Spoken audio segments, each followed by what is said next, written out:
에베소서의 주제는 교회론이라고 말할 수 있습니다. 다시 말해서 교회가 무엇인가? 우리가 공동체로서의 교회, 그리고 그리스도 안에 있는 구원받은 예수 믿는 사람들의 영원한 정체성이 뭔가를 알려주는 게 바로 에베소서, 바로 이 말씀이죠. 너무나 중요한 말씀입니다. 이 교회는 주님의 몸된 교회인데 이 교회는 정말 너무나 영광스럽습니다. 바울은 이 영광스러운 교회의 모습을 간절히 보여주기를 원했습니다. 성경 계시하는 교회를 보면 정말 영광스럽습니다. 오늘 제가 이 사람의 말로 다 표현할 수 없지만 그래서 하나님 주신 이 마음의 감동을 따라 나눌 때 이 영광스러운 교회의 모습을 보게 되기를 주님을 축복합니다. 바로 저와 여러분, 그리스도 안에 있는 우리가 얼마나 영광스러운 존재인지 그걸 볼 수 있기를 주님을 축복합니다. 교회는 이렇게 영광스러운데 오늘의 교회는 이 영광을 많이 잃어버렸습니다. 교회가 영광을 잃어버리면 어떻게 되냐면 세상은 교회를 통해 하나님의 영광을 봐야 하는데 교회가 영광을 잃어버리면 세상에 짓밟혀버립니다. 마치 맛을 잃은 소금이 버려져 땅에 밟히는 것처럼 교회는 그렇게 세상에 멸시와 천대를 받게 돼요. 그런데 교회만 천대를 받는 것이 아니라 하나님의 이름이 천대를 받습니다. 멸시를 받게 됩니다. 그래서 우리는 반드시 하나님의 거룩한 이름의 영광을 위해서라도 교회의 잃어버린 영광 회복해야 합니다. 저는 믿습니다. 우리 주님이 오시기 전에 하나님 반드시 잃어버린 교회의 영광 회복하실 것입니다. 그것이 환난과 핍박을 통해서라도 교회를 정결케 하고 교회 안에 있는 진짜와 가짜를 구분하시며 진짜는 더욱 거룩하고 옳게 되면서 하나님께서 교회를 회복하실 거예요. 왜냐하면 하나님의 계획은 교회를 하여금 한 점이나 티나 주름이나 그와 같은 결점이 없이 거룩하고 흠없는 영광스러운 모습으로 자기 앞에 온전히 서게 하는 것이기 때문입니다. 이것이 하나님이 계획하신 일이고 이루가신 일이기 때문에 우리 연약함과 부족함에 불구하고 하나님은 자신의 영광을 위하여 반드시 교회를 회복할 것입니다. 자, 그럼에도 불구하고 하나님께서 교회를 영광스럽게 회복할 때 여러분은 left out 될 수 있어요. 다시 말해서 그 하나님의 역사 속에 들어가지 못할 수 있습니다. 내가 그냥 예수 한번 믿었으니까 그렇게 되겠지가 아니라 우리는 믿음을 취해야 하는데 말씀을 통해서 도대체 영광스러운 교회는 어떤 건지 알아야 되지 않겠습니까? 그리고 그것을 갈망해야 합니다. 갈망하고 기도할 때 하나님께서 바로 그런 교회를 회복하시고 영광스럽게 하실 것입니다. 이 영광스러운 교회를 통해 하나님은 아직도 주를 알지 못하는 열방의 남은 자에게 하나님의 영광을 보게 하시고 어둠에서 하나님께로 사단의 권세에서 빛의 나라로 돌아오게 하실 것입니다. 그리고 세상이 끝날 것입니다. 여러분 이거 믿으시죠? 그래서 오늘 말씀을 통해서 도대체 바울은 교회를 어떻게 보고 있는지 그 사람의 믿음이 바로 바울의 삶이었죠. 여러분 우리는 머릿속에 있는 지식을 따라 살지 않습니다. 여러분 안에 수많은 지식이 들어갈 수 있어요. 교회에 대해서, 성경에 대해서, 하나님에 대해서 요즘 얼마나 많은 자료도 있습니까? 그 수없이 보고 머릿속에 잔뜩 성경에 대한, 교회에 대한, 하나님에 대한 여러 가지 지식이 들어가 있는데 결국 살아내지 못하면 어떻게 하겠습니까? 저는 발견하게 됐습니다. 신앙생활을 하면 할수록 깨닫는 건 뭔가 하면 사람은 자기의 머리 지식으로 사는 것이 아니라 무엇이든지 마음에 믿는 것을 따라 사는구나 알게 됐습니다. 마음으로 믿는 일이 가장 중요합니다. 이 일은 우리의 노력만으로 되지 않아요. 물론 우리가 간절히 찾고 구해야 되지만 하나님이 열어주지 않으면 안 됩니다. 그래서 기도하는 것이죠. 그래서 예배하면 하나님의 임재를 찾는 것입니다.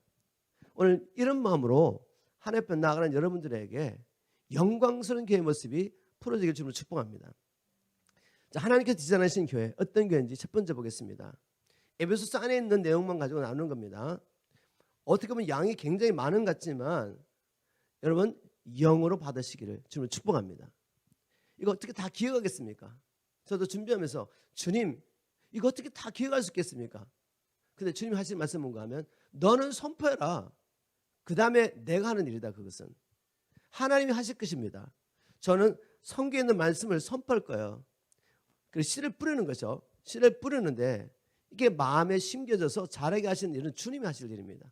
저는 열심히 뿌리고 여러분들이 열매 맺도록 도와줄 것입니다. 그리고 여러분이 또한 간절히 사모해야 합니다. 첫 번째 보여주기 원했던 것은 교회라는 것은 만왕의 왕이시오 만유의 주이신 하나님의 아들들입니다. 하나님의 자녀들이죠. 이게 얼마나 놀라운 일인지 이 우리의 마음으로는 이 머리로는 도무지 이해가 되지 않아요. 머리에 들어올 수는 있지만 이게 마음으로 믿어지기가 참 힘든 일이죠. 그렇지만 제가 하나님의 말씀을 선포합니다. 에베소 1장 3절 바울은 지금 자기가 보여주기 원하는 교회의 영광을 이야기하려고 하면서 그냥 찬양이 터져나오는 거죠. 찬송하리로다.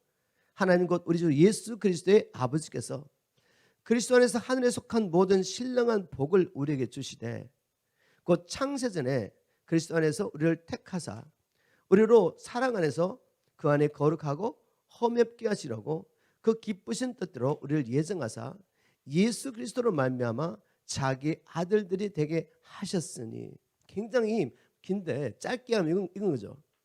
하나님은 천지 만물을 창조하셨습니다. 아무것도 존재하지 않을 때 하나님 마음에 계획하신 것이죠. 내가 만물 이렇게 창조하고 이 일을 통해 하나님의 영광을 드러내시고 하나님이 어떤 계획을 하셨습니다. 그 만물을 창조하신 계획 가운데 뭘 계획하셨냐면 저와 여러분이 창세전부터 하나님의 자녀가 되도록 계획하셨다는 것입니다. 이게 얼마나 놀라운 일인지 아십니까? 우리 예수님을 통해서 하나님의 충만하심이 나타나셨죠. 그분의 임재와 그분의 지혜와 영광과 능력이 나타났습니다. 우리 예수님을 바라볼 때 2000년의 이 땅에 육체를 가지고 사셨던 그 예수님을 바라볼 때 하나님의 은혜와 영광이 충만했던 것입니다. 그분은 하나님의 아들이셨기 때문에 사람의 관점으로 보면 목수죠. 목수.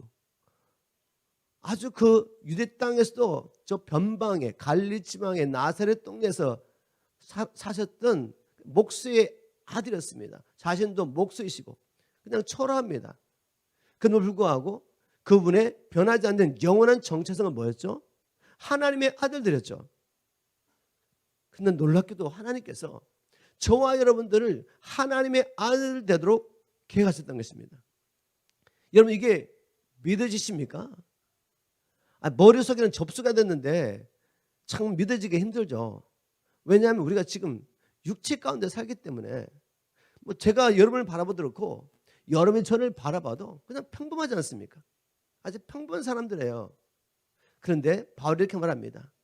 예전에 우리는 그리스도까지 예수님까지 그렇게 사람의 관점으로 봤다. 육체를 따라 보았다. 그렇지만 이제 그렇게 하지 않는다. 그렇기 때문에 저와 여러분이 예수님을 그렇게 보지 않을 뿐만 아니라 나와 우리 자신과 우리 주위에 있는 그리스도 안에 있는 형제자매를 그렇게 바라보시면 안 돼요. 여러분 한 분 한 분은 그리스도 안에 있는 존귀한 자들입니다. 하나님의 아들들입니다. 여러분 안에는 그 영광이 있습니다. 여러분 마귀는 이게 드러나는 것을 정말 원하잖아요. 여러분 이게 드러나길 주를 축복합니다. 오직 믿음으로 가능한 것입니다. 성령께서 이것을 보여주시면 우리는 예수님처럼 살 수 있는 것입니다. 왜? 우리도 하나님께서 예수 그리스도를 하나님의 아들이라고 말씀하셨는데 그 예수님이 맏아들이 되시고 교회인 저와 여러분이 또한 그의 형제 자매가 되어서 이 땅에서 그 하나님의 영광을 드러내도록 하나님 그렇게 해서 계획하신 거예요. 이거 우리가 경험하고 가야 되지 않겠습니까? 이렇게 놀랍도록 하나님께서 우리를 계획하셨는데 거지같이 살다 가면 되겠어요? 하늘의 모든 신령한 복을 바울이 말하지 않습니까? 모든 신령한 복을 그리스도 안에게 주셨다. 우리에게 엄청난 영광이 있고 능력 있고 권세가 있고 하늘에 우리를 통해서 이 땅에 풀어놓을 그 수많은 복들이 있는데 내가 믿지 않아서 내가 누구인지 아무리 성경이 말해주고 하나님 말씀하시는데도 안 믿는 거죠. 계속 나 자신을 육체의 눈을 바라보고 다른 형제자매도 사람의 관점을 바라보니까 늘 연약하고 넘어지고 쓰러지고 죄짓는 이런 사람을 사는 것입니다. 다시 말씀드릴게요. 우리는 머릿속에 들어간 지식으로 사는 게 아니라 마음으로 믿는 것을 따라 사는 것입니다. 여러분, 이 하나님 진리의 말씀을 선택하고 믿으시기를 주님으로 축복합니다. 사도 요한도 동일한 계시를 받고 이렇게 말했습니다. 요한복음 1장 12절이죠. 우리가 너무 잘 아는 성경 말씀, 영접하는 자 곧 그 이름을 믿는 자들에게는 하나님의 자녀가 되는 권세를 주셨습니다. 주님이 오셨는데, 메시아를 기다리는 유대 땅에 오셨는데 자기 백성들이 주님을 사람의 눈으로 바라보니까 목수잖아요. 배척하셨어요. 그러나 성경은 말합니다. 사람의 눈이 아니라 이제는 하나님의 시각으로 예수가 눈을 바라보고 믿으면 너희도 하나님의 자녀가 되는 권세를 받게 된다. 그래서 저와 여러분이 예수님처럼 사는 것이 하나님의 영광을 이 땅에 드러내고 우리가 가는 곳마다 하나님의 임재를 드러내는 것이 하나님의 계획입니다. 정말 저는 이렇게 살기를 간절히 사모합니다. 저와 여러분이 이 땅에서 이렇게 영광스러운 교회로 회복되어서 이 땅에 아직 어둠과 앉는 자들에게 하나님의 영광을 보여주며 하나님의 임재를 그 가운데 흘러가게 해서 주관하는 모든 것이 살아나는 하나님 뜻이 이루어지기를 기도합니다. 자, 두 번째 보여주기 원했던 교회의 영광. 교회는 무엇입니까? 영광스러운 예수님. 지금 하늘 보좌 우편좌 계시는 모든 피조물을 발아래 두시고 영광스러운 그 예수 그리스도의 몸이라고 말합니다. 에베소서 1장 20절 보겠습니다. 에베소서 1장 20절. 하나님께서는 그 크신 능력으로 그리스도를 죽은 사람 가운데서 다시 살리시고 하늘나라에 자기 오른편에 앉게 하셨습니다. 그뿐 아니라 그리스도를 모든 통치자와 권세와 능력과 지배권과 또 이 세상이나 오는 세상의 모든 이름 위에 뛰어나게 하셨습니다. 그리고 하나님은 모든 것을 그리스도의 발 아래 복종하게 하시고 그분을 만물 위에 교회의 머리로 삼으셨습니다. 교회는 그리스도의 몸이며 어디서나 모든 것을 넘치도록 채워주시는 분이 계신 것입니다. 자, 그냥 쭉 읽으면 무슨 말인지 모르지만 일단 먹으세요. 하나님의 말씀이 선포될 때 먹으시고, 그런데 성령의 감동이 있어요. 그러면 그 말씀을 하이라이트 해놓으시고 기도하는 것입니다. 계속 그 말씀을 보면서 하나님 앞에 계속 기도하는 것이죠. 그러면 하나님이 풀어주십니다. 우리 예수님께서 제자들과 함께 거니실 때 주님께서 말씀을 선포하고 나면 못 알아들어요. 비유로 말씀하시니까. 그렇지만 제자의 특권이 뭐죠? 제자들의 특권? 주님, 이 말씀이 무슨 말씀입니까? 그때 주님 말씀하십니다.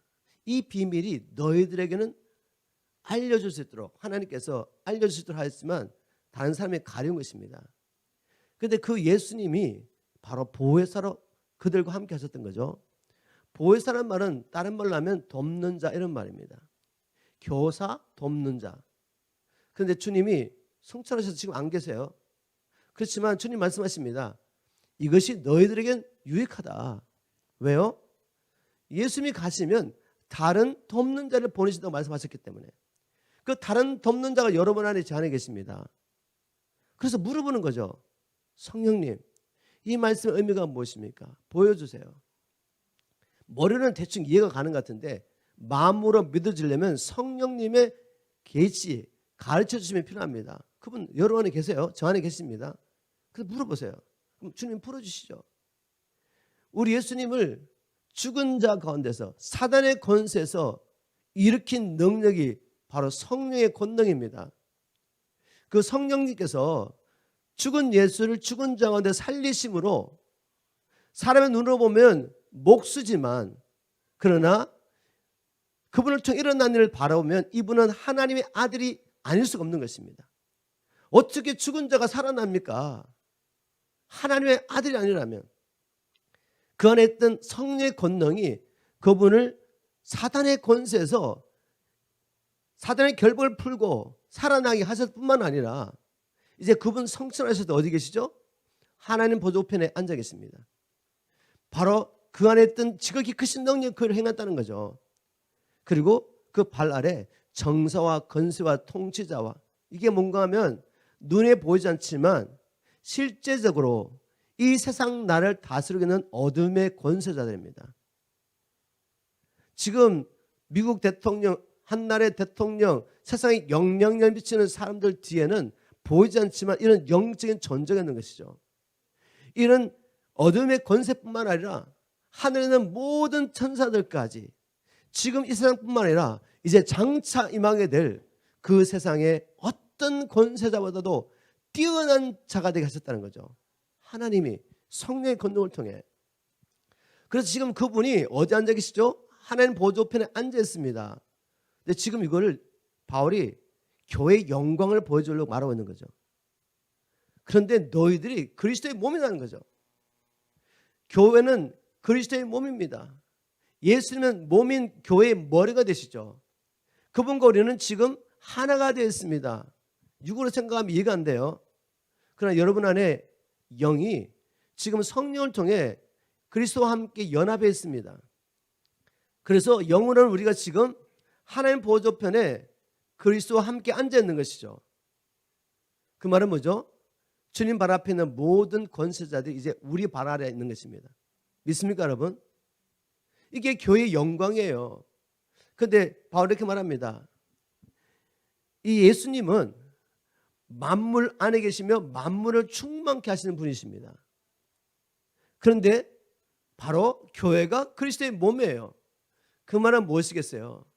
이제는 주님께서 만물을 존재케 하시고 만물을 창조하실 뿐만 아니라 존재케 하시는 그분이 지금 저와 여러분 교회 안에 계시며 우리를 통해서 이 만물을 축복하기를 원하시는 거죠.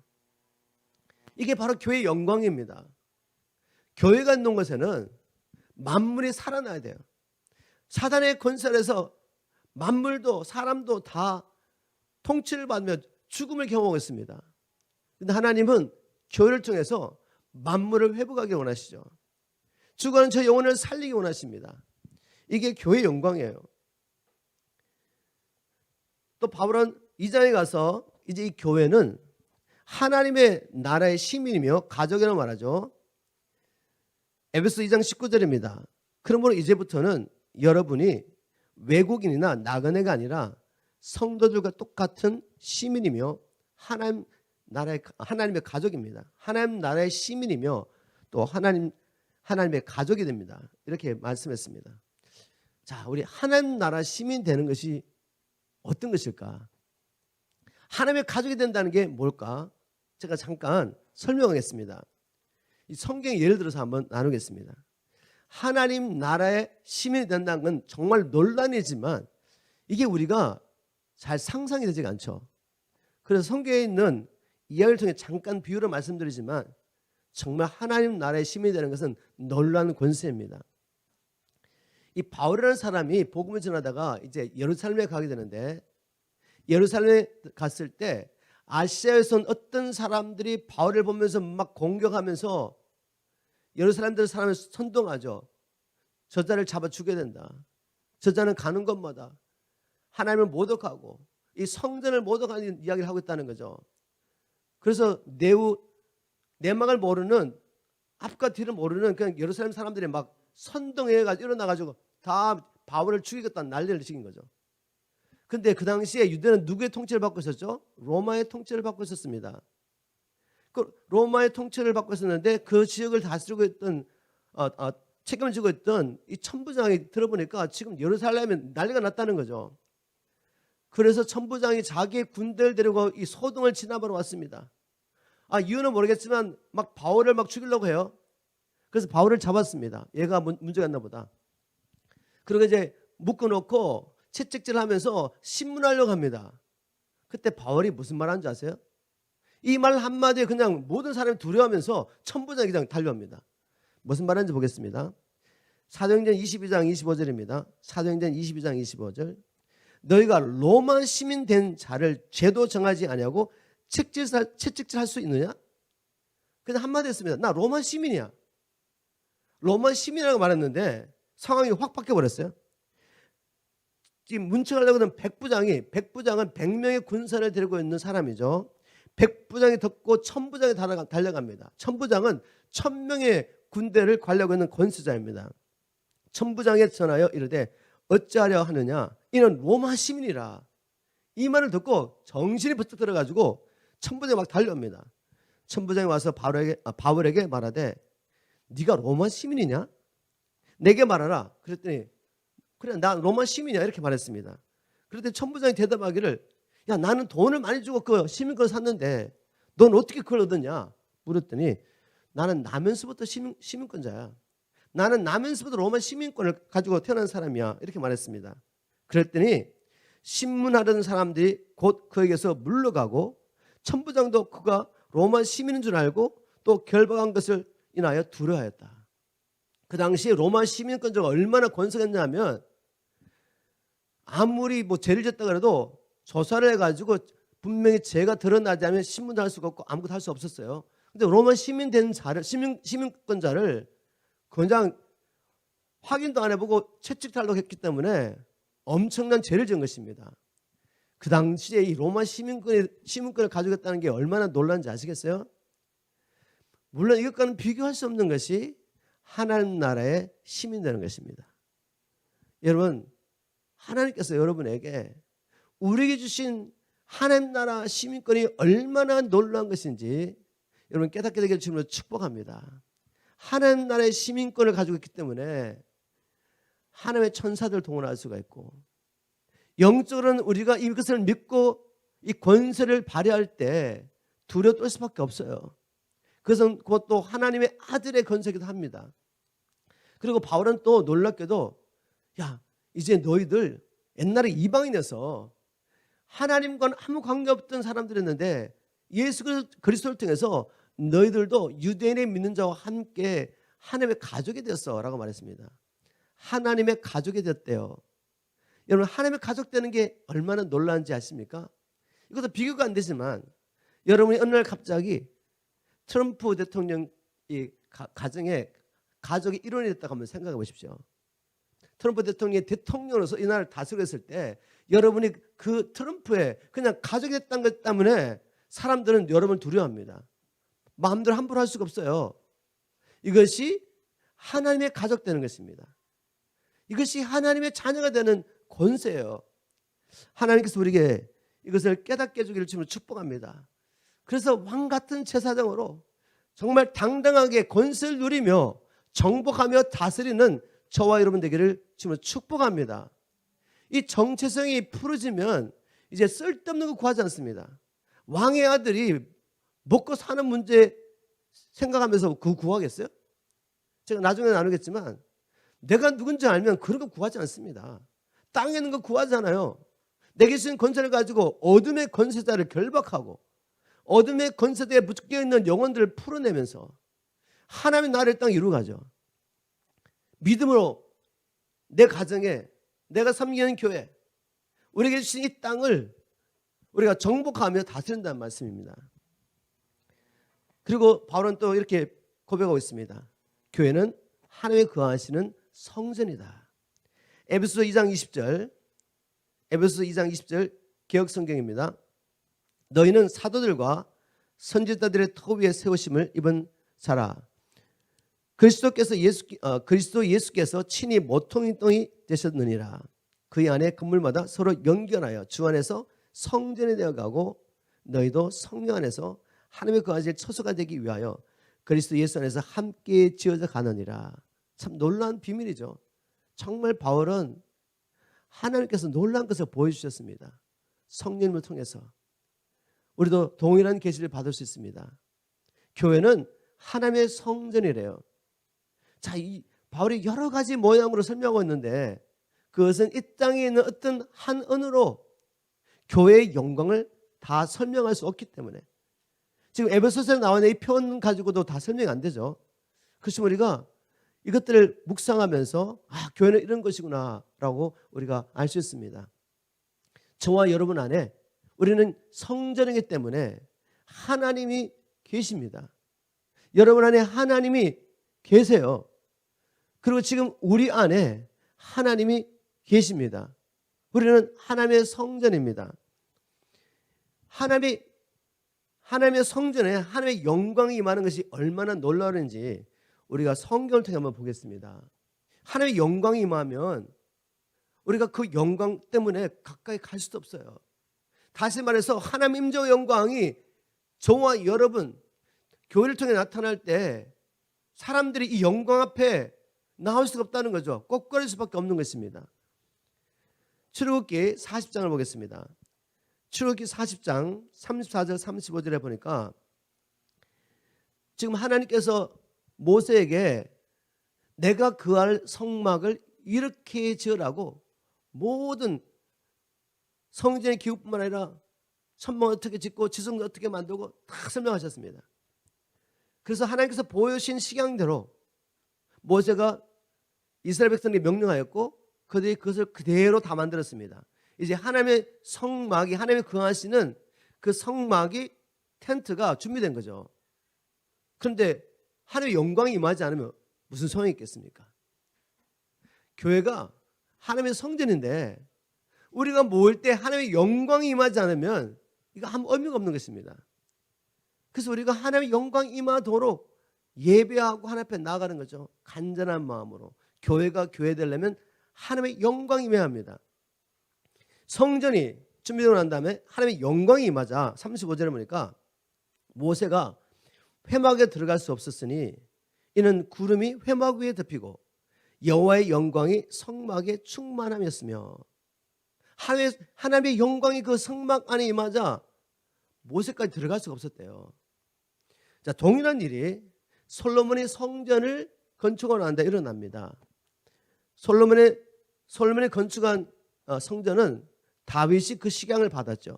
그리고 아들에게 전달했습니다. 그리고 솔로몬에 대해 이게 이루어졌죠. 성전이 다 건축되고 난 다음에 역대하 7장 1절에 이렇게 기록하겠습니다.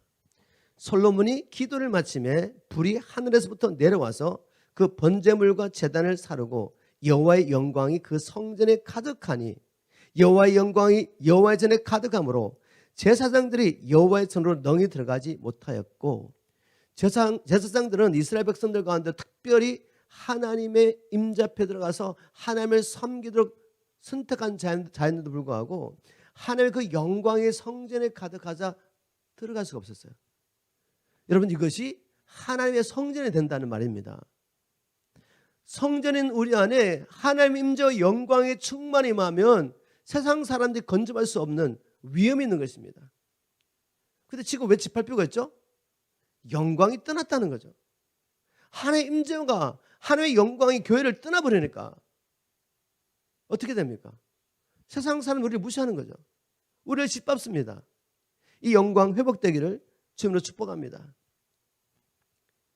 마지막으로 바울이 교회의 영광을 이야기하면서 한 이야기는 교회는 그리스도의 신부입니다라고 말했습니다. 그리스도의 신부.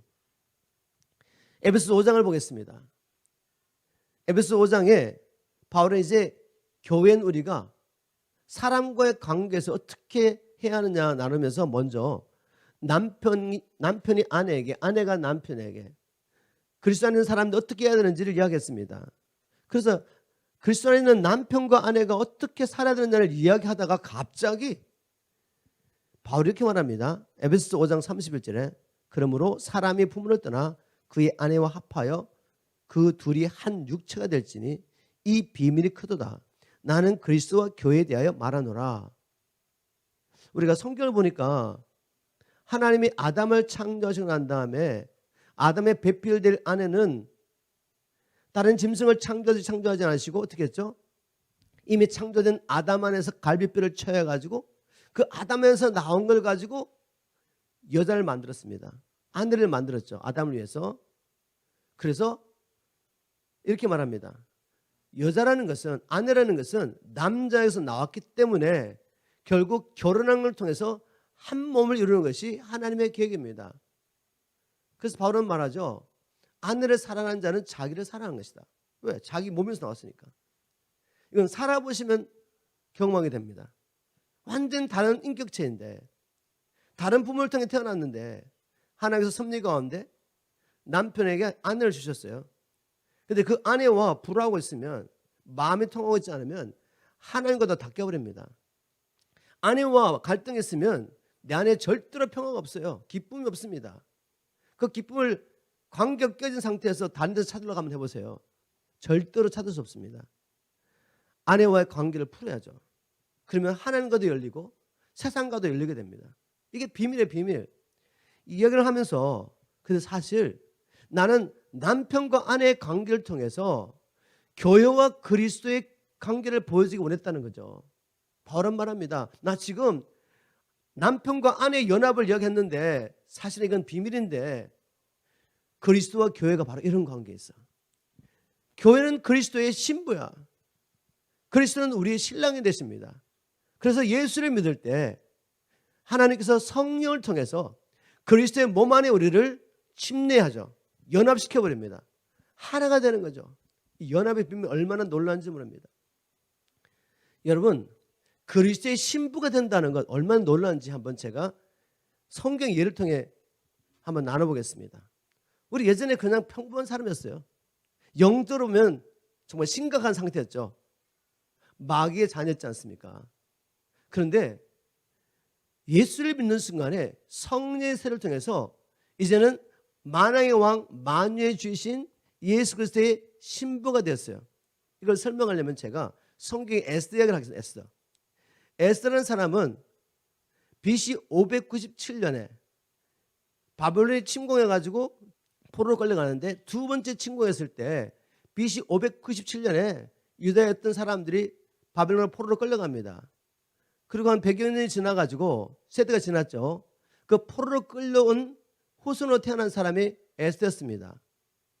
그래서 사람 눈으로 보면 그냥 평범한 포로로 끌려간 사람들의 후손이었죠.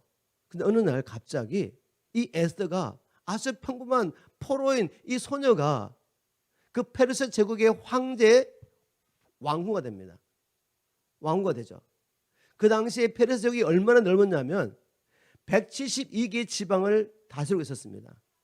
그 영광이 뛰어난 거죠. 여러 나라를 점령해가지고 그 나라들 다 한 지방 한 지방 이렇게 만들어서 172개의 나라를 다스리고 있었어요. 인도부터 시작해서 에티오피아까지 얼마나 넓은 제국인지 몰라요. 그 나라의 황제의 영광이 얼마나 뛰어나겠습니까? 그 위엄이 얼마나 놀랐겠습니까? 그런데 어느 날 평범한 포로의 후손의 소녀였던 에스더가 왕후의 자리에 들어간 겁니다. 그 영광을 아시겠어요, 여러분? 왕후가 되고 난 다음에 모든 사람이 그 발 앞에 무릎 꿇게 되죠. 왜? 왕후니까. 그의 남편의 영광 때문에 그가 영광스럽게 된 것이죠. 여러분, 이것이 그리스도의 신부가 되는 것입니다.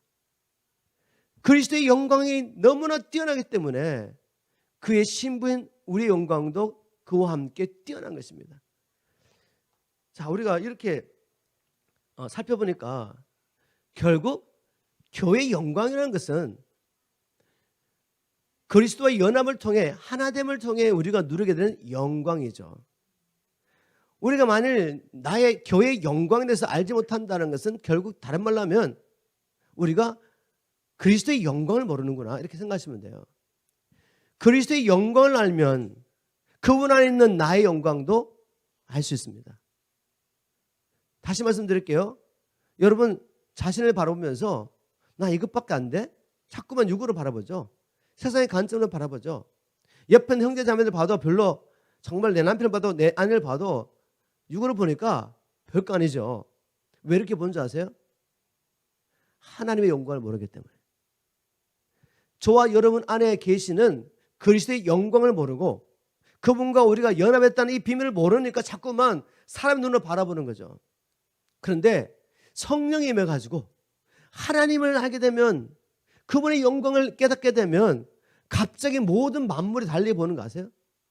내 남편, 내 아내 정말 연약하고 부족한 이 사람이 다르게 보입니다. 왜? 그분 안에 하나님의 영광이 있기 때문에. 우리 하나님을 더 깊이 알기를 주면 축복합니다. 자, 제가 왜 바울이 하나님을 찬양할 수밖에 없는지를 묵상하다가 알게 됐습니다. 도대체 우리가 이 영광의 자리에 오기 전에 우리가 어디에 있었습니까? 저와 여러분이. 어디에 있던 사람을 일으켜가지고 이렇게 높은 자리에 올렸냐 이 말이죠. 에스더야겠지만 에스더는 그냥 포로로 끌려온 유대인 중에 유대인의 후손으로 태어난 그냥 평범한 소녀였습니다. 포로의 후손. 거기서 갑자기 페르시아 제국을 다스리고 있는 황제의 아내가 된 거죠. 우리가 원래 어디에 썼냐면 성경에 보니까 우리는 하나님의 진노를 받을 수밖에 없는 마귀의 지배를 받고 살던 그런 미천한 자였습니다. 이런 자를 우리가 하나님께서 일으켜서 가지고 우리를 구원하실 뿐만 아니라 이 영광선 자리에 올리신 거죠. 그게 바로 에베소서 2장 2절 3절의 말씀입니다. 제가 현대의 성경 한번 읽어보겠습니다. 전에는 여러분이 세상의 악한 길을 따르고 하늘 아래 영역을 지배하고 있는 마귀에게 순종하며 살았습니다. 이걸 깨닫지 못한 사람은 아직 하나님 안에 있지 않습니다. 잘 들어보세요. 뭐라고 내가 옛날에 마귀에게 순종하고 살았다고? 아직도 이게 깨닫지 않습니까? 그러니까 머리는 그 성경 그렇게 말하니까 뭐 그렇게 했지. 그게 아니라 정말 내가 하나님을 알지 못했을 때 나는 나를 위해서 산다고 생각했는데 결국 마귀에 순종하고 살았구나. 내가 바로 이 마귀의 자식이었구나. 내가 내 생각대로 내가 원하는 대로 산다는 것이 결국 이 세상인 건 마귀를 섬기는 것이었구나. 그래서 어떨 때는 내가 내 생각을 다스릴 수가 없고 내 감정을 다스릴 수가 없고 이렇게 행동하고 싶지 않은데 이렇게 행동했구나. 나는 내 아내와 내 남편을 이렇게 대하고 싶지 않은데 말이나 행동을 통해서 상처를 주고 힘들겠구나. 이게 보여줘야 됩니다, 여러분. 3절 보세요. 우리도 전에는 여기는 바울까지 포함됐죠.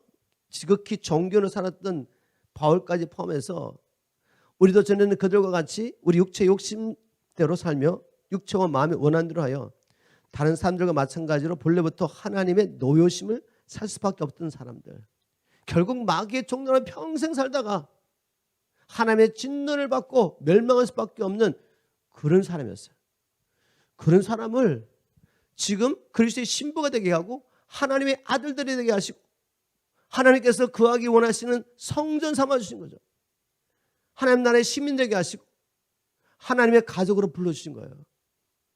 그러니 바울이 이걸 깨달았을 때 하나님을 찬양할 수밖에 없는 것입니다. 이걸 생각할 때마다 성도들은 지금부터 영원토록 하나님을 찬양할 수밖에 없는 것이죠. 천국에 가면 찬양이 더 놀라져요. 왜냐하면 이런 것들이 하나도 가리지 않고 다 깨달아지고 믿어지고 알기 때문에. 그리고 그 하나님의 위대하심과 영광을 영원토록 알아가는 것입니다. 우리를 사랑하시는 그 하나님의 사랑을 이것은 어떻게 온 우주도 다 표현할 수가 없어요. 영원토록 알아가면서 순간순간 하나님을 향한 예배와 찬양이 뜨거운 것입니다. 이것이 바로 천국의 천국. 이 땅에서도 성령의 도우심을 우리가 알 수 있습니다. 이걸 아는 만큼 하나님께 예배하게 되고 하나님을 알고 예배하는 만큼 하나님의 임재와 영광이 실체가 되고 그래서 우리가 이 땅에서 왕같은 제사장으로 우리를 불러주신 하나님의 부르심을 따라 살게 되는 것입니다. 그다음에 제가 말씀 묵상하면서 이런 질문을 했죠. 아니 마귀의 자식으로 태어나가지고 영원히 멸망할 수밖에 없는 우리가 어떻게 이 영광스러운 자리로 올라갈 수 있었습니까? 바울이 에베소서 1장에서 이걸 다 설명하고 있습니다.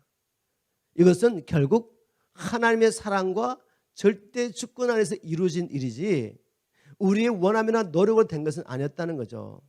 사람의 머리로서는 결코 상상할 수 없는 일이었는데 하나님이 사랑하심으로 창세전에 그렇게 주권을 가지고 하나님이 계획하신 일입니다. 보겠습니다. 먼저 성부 하나님께서 이 놀라운 일을 계획하셨다고 바울은 선포했죠. 에베소 1장 3절부터 6절을 제가 현대의 성경을 읽겠습니다. 우리 주 예수 그리스도의 아버지 하나님께 찬양을 드립니다. 하나님 아버지께서는 그리스도 안에서 하늘의 모든 영적인 복을 우리에게 내려주셨습니다. 하나님은 우리가 자기 앞에서 거룩하고 험이 없게 하시려고 세상을 창조하시기 전에 그리스도 안에서 우리를 선택하셨습니다. 그리고 우리를 사랑하시기 때문에 하나님은 예수 그리스도를 통하여 그분의 기뻐하시는 뜻을 따라 우리를 자기 자녀로 예정하셨습니다. 하나님의 아들들로 개혁성 그렇게 번역했죠. 6절에 이것은 우리가 그분이 사랑하시는 아들 안에서 우리에게 거저주신 은혜와 영광을 찬양하게 하려는 것입니다. 우리를 하나님을 찬양하는 자로 창조하셨는데 하나님을 찬양하고 예배하려면 이유가 있어야 될까요? 이유가, 그죠? 그런데 바로 이유를 말하는 거죠. 영원히 죽을 수밖에 없는 우리 죄로 말미암아 마귀에 팔려가지고 평생 마귀에 종노하다가 죽을 수밖에 없는 우리를 창세전에 하나님의 아들들 되도록 계획하셨다는 거죠. 우리에게 무슨 선함이 있어 그렇게 한 것이 아니라 하나님께서 우리를 사랑하심으로 그분의 주권을 가지고 이 일을 계획하셨습니다. 그리고 놀랍게도 저와 여러분 같은 자를 흠도 없고 티도 없는 그 권세, 하나님 아들 되는 권세를 주시며 하나님의 나라를 정보와 다스리는 영원토록 하나님 나라를 다스리는 이 일을 계획하신 일을 하나님이 기뻐하셨대요. 그래서 우리는 하나님을 찬양할 수밖에 없도록 만드는 거죠. 하나님이 계획하셨습니다. 성부 하나님이. 그런데 성부 하나님이 계획하셨지만 우리는 죄로 말미암아 팔렸잖아요. 팔려서 마귀의 권세를 했습니다. 우리는 죄를 짓기 때문에 하나님의 영광에 나아갈 수 없어요. 죄를 지은 죄인이 하나님의 영광을 편하면 그 자리에서 죽습니다. 그래서 하나님께서 우리를 구속하셔야 했습니다. 구속은 뭔가 하면 값을 지불하고 우리를 사야 되는 것이죠. 죄를 용서하려면 그냥 하나님은 사랑이시니까 나 너 용서해 이렇게 되는 게 아니에요. 하나님은 사랑이시며 또한 뭐죠? 공의 하나님. 우리가 지난주에 나눴습니까? 나음을 통해 우리가 배웠죠? 나음 1장 3절에 보면 하나님은 형벌받을 자를 결단코 면제할 수 없습니다. 그러면 공의가 이루어지잖아요. 그래서 하나님은 반드시 우리의 죄를 심판하셔야 됩니다. 그런데 또 우리를 사랑하셔서 우리를 구원하시기 원하십니다. 그래서 하나님께서 원래 계획하셨던 그 자리에 올려놓기를 원하세요. 그래서 성자 하나님의 사역이 필요한 거죠. 성자 하나님은 죄로 말미암아 팔린 우리를 자신의 핏값으로 사셨습니다. 에베소 1장 7절이죠. 현대인 성경. 우리는 하나님의 풍성하신 은혜를 따라 그리스도 안에서 그분의 피로 제사함을 받고 구원을 얻었습니다. 주님께서 친히 자기의 피로서 우리의 죄를 씻어주시고 그래서 우리가 하나님 앞에 거룩하고 흠이 없는 그런 자라 서게 하시는 거죠. 그리고 죄로 말미암아 팔렸던 우리를 마귀의 손에 다시 사야 되는데 그것은 바로 그리스도의 생명값이었습니다. 이 생명을 지불하고 다시 사서 주님이 그걸 만들어주신 거죠. 성자 하나님의 구속이 없다면 저와 여러분이 아무도 하나님의 영광스러운 그 계획 안에 들어갈 수가 없는 것이죠. 자, 그런데 여기서 끝나면 안 됩니다. 주님께서 2000년 전에 이 모든 일을 이루어 놓으셨어요. 아버지는 계획하시고 우리가 하나님의 아들들 되도록 영광스러운 교회 되도록 모든 걸 이루어 놓았지만 실제적으로 일이 일어나려면 누가 필요하죠? 성령 하나님이 필요합니다.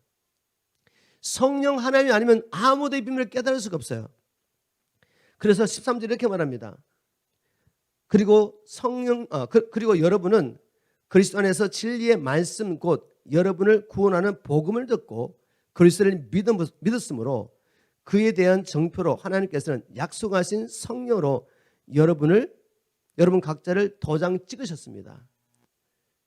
간단히 설명 이것이죠. 간단히 설명하면 성령님이 아니면 내가 죄인인 것을 알 수도 없어요.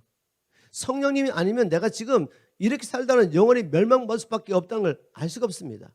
이런 나를 살리시려고 주님께서 아들 예수 그리스도를 통해서 모든 구속을 이뤄놓으신 것을 알 수가 없습니다. 성령 하나님이 아니면 하나님의 영원한 계획을 알 수가 없어요. 성령 하나님이 아니면 천국과 지옥을 알 수가 없습니다. 교회에서 아무리 많이 들어도 그냥 머리 지식이지 마음으로 믿지 않기 때문에 그냥 세상 사람처럼 사는 것이죠. 그냥 종교에서 교회 갈 수 있고 또 종교에서 열심으로 금식하며 기도하며 11조하며 봉사할 수 있습니다. 그러나 거듭날 수는 없죠. 성령을 통해서만 거듭날 수 있습니다. 바로 이 성령을 통해서 복음을 듣게 하시고 믿게 하시고 회개하게 하시고 그럴 때 성령이 오셔서 하는 일이 뭐죠? 그냥 도장을 찍는데요. 너는 이제 하나님의 것이야. 여러분 이 증거가 여러분 안에 있습니까? 성령이 찍으신 도장이 여러분 안에 있습니까? 바울은 이렇게 말했습니다. 로마서 8장 16절에 바로 성령님이 우리의 영과 함께 우리가 하나님의 자녀라는 사실을 증거하십니다. 이 증거는 저 안에 있습니다. 여러분 안에 있죠, 그죠?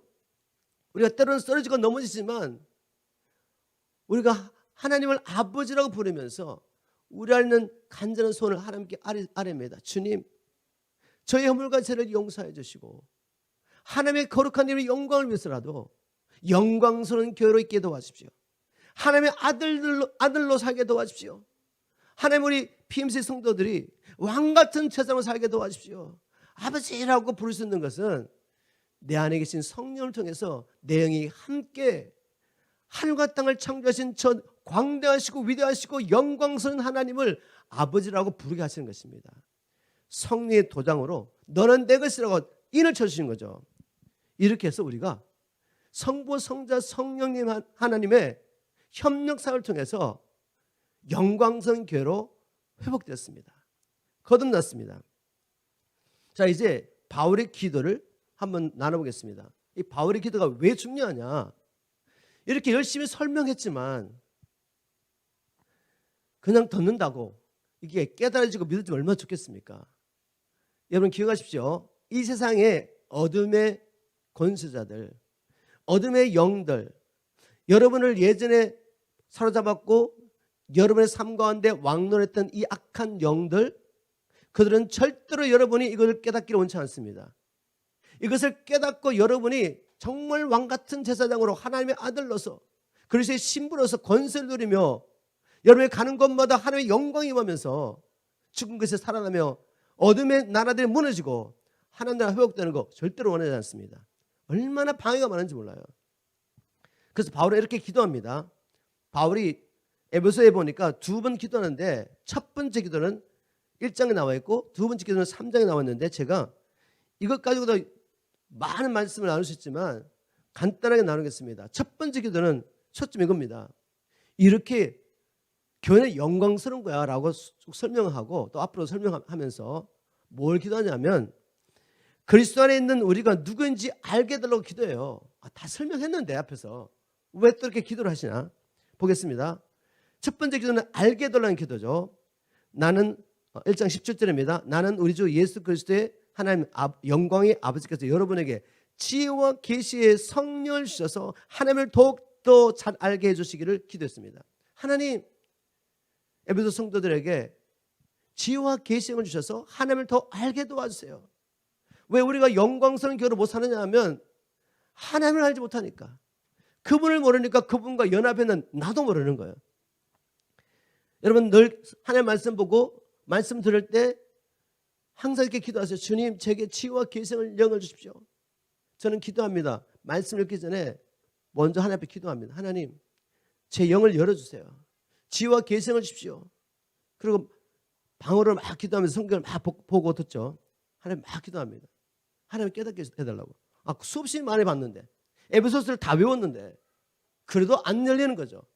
하나님 원하시는 만큼 바울이 깨달은 만큼 제가 깨달았다면 이렇게 안 살죠.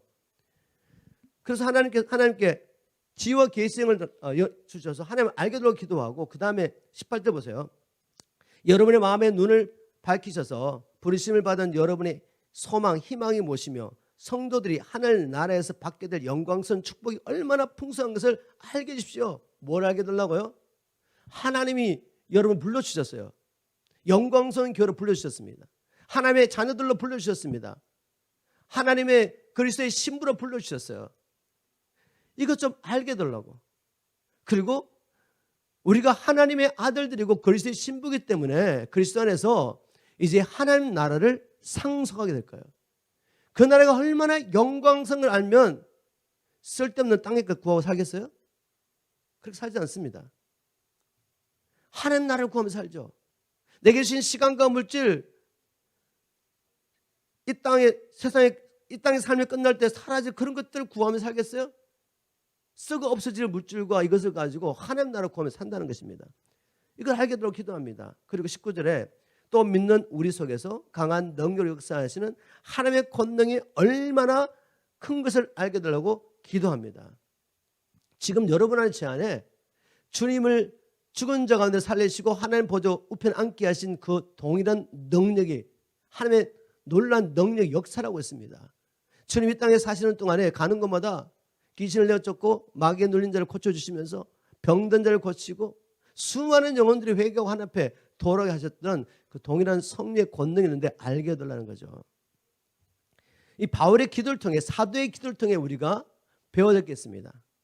그것은 뭔가 하면 사도가 기도하는 걸 보십시오. 뭘 기도했냐면 이미 하나님께서 그리스도 안에 허락하신 이 복을 알고 누리게 되려고 기도한 거죠. 우리의 기도와 사뭇 다릅니다. 많은 경우에 우리가 지금 당장 이 땅에 살면서 발에 떨어진 불을 끄게 되려고 기도를 하는 거죠. 우리의 기도는 너무 달라요. 그게 아니라 차원이 다른 차원이. 이미 하나님께서 주신 이 놀라운 축복들을 알고 누리게 달라고 기도했던 것입니다. 그리고 바울의 기도를 보니까 이미 하나님의 말씀 선포했잖아요. 그런데 이 말씀 붙잡고 기도한 거 보이죠? 이것이 우리가 이제 변화되기 위해서는 이런 기도를 해야 합니다. 그래서 뭐 해야 되죠? 기도하기 전에 먼저 하나님의 말씀이 어떻게 약속했는지를, 내가 천국에 지금 쌓여있는 복이 무엇인지를 알아야 되잖아요. 성경 말씀 봐야죠. 하나님의 말씀을 통해서 우리 계신 복이 뭔지 먼저 발견해야 됩니다. 그리고 이제 기도하는 거죠. 하나님 이거 알게 해주시고 누리게 해달라고 기도하는 것입니다. 제가 나누고 싶은 이야기가 참 많았는데 시간이 굉장히 빨리 가네요. 그런데 하나님께서 이것들을 누구에게 알려주시냐 봤더니 성경에 보니까 어린아이와 같이 되지 않으면 하나님 나라에 갈 수 없다고 말했죠. 그리고 이 예수님의 제자들, 70인의 제자들, 사람들을 보면 평범한 사람들이죠. 우리 주님 가난한 자에게 복음 전했습니다. 그 가난한 자라는 것은 물질적으로 가난할 뿐만 아니라 사회에서 버림받고 소외된 사람들. 그래서 예수님을 따르는 무리들이 보면 세상적으로 보면 정말 소외된 사람들, 아무것도 아닌 사람들이었죠. 그런데 이들이 주님의 번뇌를 받고 어떻게 하죠? 둘씩 나가서 복음 전합니다. 복음 전하면서 놀란 역사들이 막 일어나죠. 주님 앞에 돌아와서 보고합니다. 주님, 주님의 이름으로 귀신들도 항복하되이다. 그럴 때 예수님께서 얘들아, 귀신이 나가는 것을, 너희들의 복종하는 것을 인하여 기뻐하지 말고 너희 이름이 하늘에 기록된 것에 인해서 기뻐하라고 말씀하시며, 누가복음 10장 21절에 이렇게 말합니다. 그때 예수께서 성령으로 기쁨이 충만해 말씀하셨다. 하늘과 땅의 주인이신 아버지께 찬양을 드립니다. 아버지께서는 이 모든 것을 똑똑하고 지혜 많은 자들은 감추시고 어린아이들은 밝히 나타내 보이셨습니다. 그렇습니다. 아버지 감사합니다. 바로 이것이 아버지께서 기뻐하시는 아버지의 은혜로운 뜻이었습니다. 여러분, 하나님께서 이 천국의 비밀을 누구에게 알려주시고 천국의 삶을 살게 하신다고요? 어린아이들에게 보이기를 기뻐했다는 거죠. 자, 우리 주님께서 말씀하신 똑똑하고 지식이 많은 자는 누구겠어요? 그 당시에 많이 배웠다는 사람들, 바리새인들과 율법학자들, 종교 지도자였습니다. 그들의 눈에 보기에 예수님의 제자들은 뭐죠? 학문 없는 자들, 무식한 자들. 그런데 하나님 말씀하십니다. 하나님의 비밀은 저렇게 자기 스스로 똑똑하다 생각하고 아는 게 많다고 생각하는 사람들, 하나님의 말씀을 자기의 논리를 가지고 판단하고 이런 사람들이 아니라 어린아이 같이 하나님의 말씀을 있는 그대로 받아들이고 이것을 깨닫게 해서 무릎으로 하나님 앞에 나아가서 기도하는 자들, 이런 자들에게 열리는 것입니다. 우리가 이렇게 열리기를 주님으로 축복합니다. 자, 두 번째 기도 잠깐 나누겠습니다. 두 번째 기도. 첫 번째 기도는 하나님께서 교회에게 주신 영광을 알게 해달라는 기도였습니다. 근데 두 번째 기도는 이제 그것을 알았다면 부르심을 따라 살아야 되지 않겠습니까? 그래서 어떻게 부르심을 따라 살 수 있는지를 기도한 것입니다. 3장 14절 보겠습니다. 에베소 3장 14절. 이런 이유 때문에 나는 무릎을 꿇고 하늘과 땅에 있는 대가족의 아버지신 하나님께 기도드립니다. 뭘 기도했죠? 은혜가 풍성하신 영광의 아버지께서 성령님을 통해 여러분의 속사람을 능력으로 강건하게 하시기를 기도했습니다. 여러분, 우리가 어떻게 하나님 일을 할 수 있죠? 성령으로 건너면 끝입니까? 내 안에 있는 속사람이 강건해져야지 하나님의 일을 할 수가 있는 것입니다. 믿습니까? 그런데 성령님이 강건케 하시는데 그냥 가만히 있는데 강건해집니까, 여러분? 여러분, 우리가 밥을 먹는다고 해가지고 이 모든 먹는 것이 에너지로 전환되는 게 아니죠.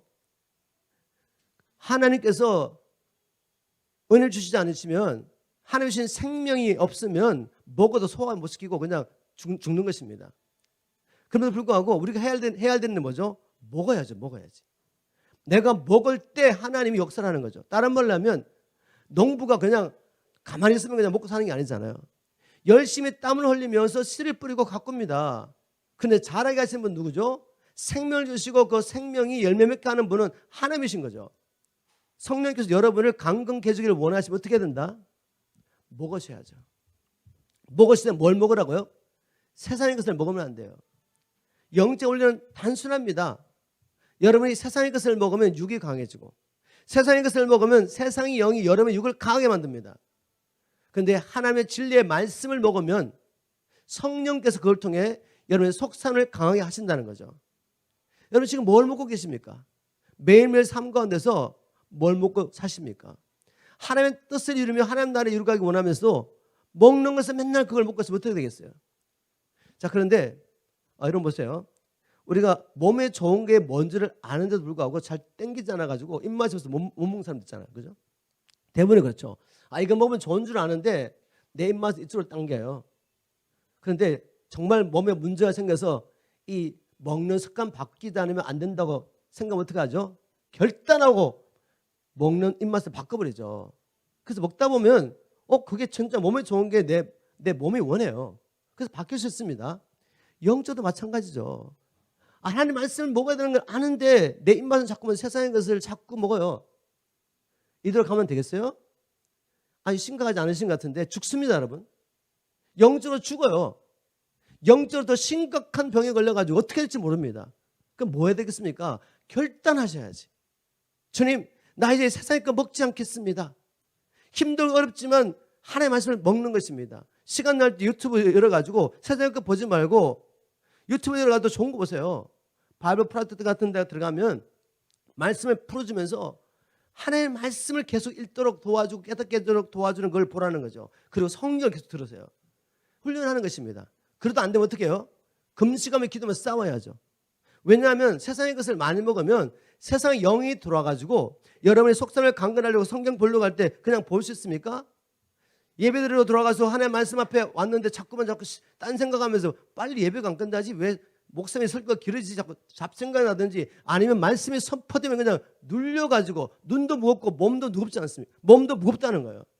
그런데 이렇게 정당화시킵니다. 내가 피곤하지. 여러분 속지 마세요.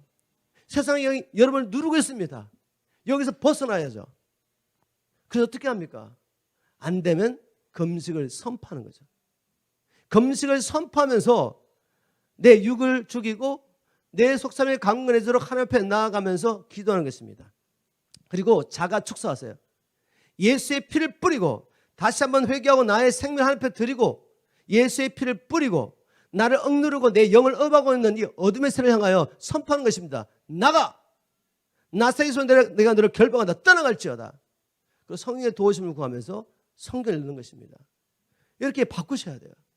그래야 속삼이 강건해지고 그 다음에 이제 할 수 있는 일이 있습니다. 믿음으로 말미암아 그리스도께서 너희 안에 거하게 하시기를 기도했어요. 두 번째 기도가 믿음으로 그리스도가 내 안에 거하게 되는데 이 믿음 어떻게 생깁니까? 하나님의 말씀 먹어야죠. 하나님과 교통해야죠. 그래서 믿음을 가지고 뭘 한다고? 그리스도가 너희 마음 안에 거하게 하시고.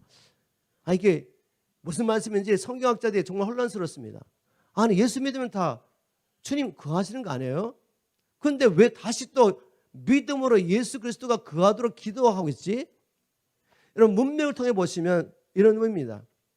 이미 바울은 너희 안에 있는 성령을 통해 하나님께서 너희 속삼을 강건케 하기를 기도했잖아요. 그렇기 때문에 다시 성령을 환영하는 모셔드리는 기도가 아니에요.